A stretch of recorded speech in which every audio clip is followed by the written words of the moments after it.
Look, I want to treat everyone the same.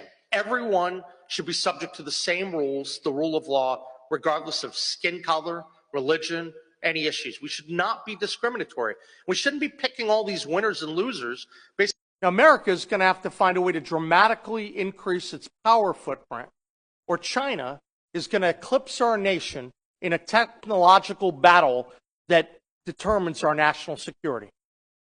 West Virginia Generation and Consumption Act can allow companies to develop independent energy grids using natural resources, positioning West Virginia as a prime location, once again, for data centers, for AI, is going to play a critical role in this competition.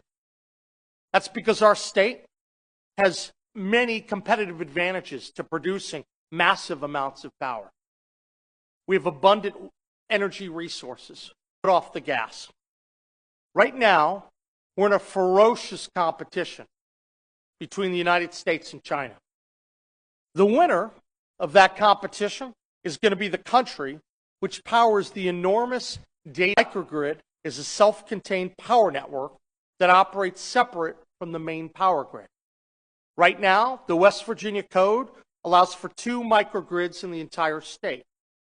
Our bill seeks to change that and to accommodate the demand of the data centers that are so desperate to be hooked up to get closer to the energy source.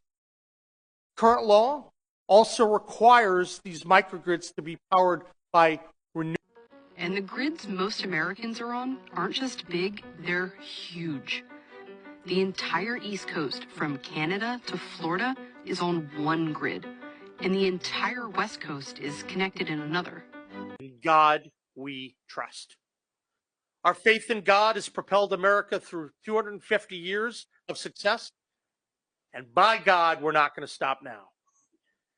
I'd like to thank every person who came here today.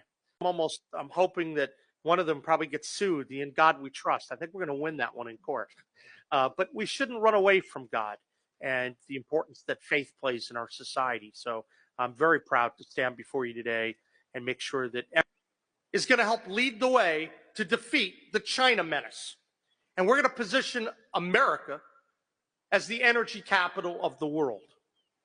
And West Virginia, we're going to be driving the way, because with this... Days earlier, President Grover Cleveland had signed the Scott Act, which invalidated the legal documents allowing their re-entry to the United States. This policy threatened to separate families and deprive Chinese immigrants of their against Chinese immigrants had begun decades earlier, when the California gold rush created a massive demand for labor.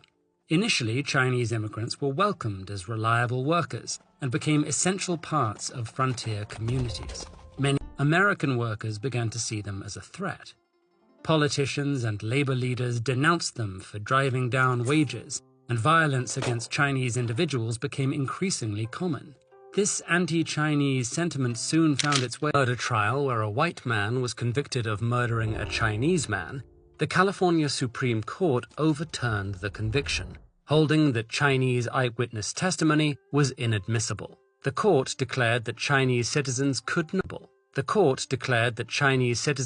not testify against white defendants, citing similar precedents forbidding testimony by Black and Native American individuals.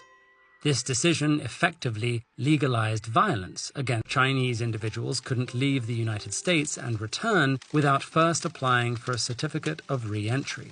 This policy remained in place until October 1, 1888, when the Scott Act prohibited re-entry altogether, stranding. Defend this nation. We can't do it. Maybe we will, but we can't now. Manchin tells us that around 90% of pollution is coming from Asia, with China continuing to build more coal power plants to meet their needs.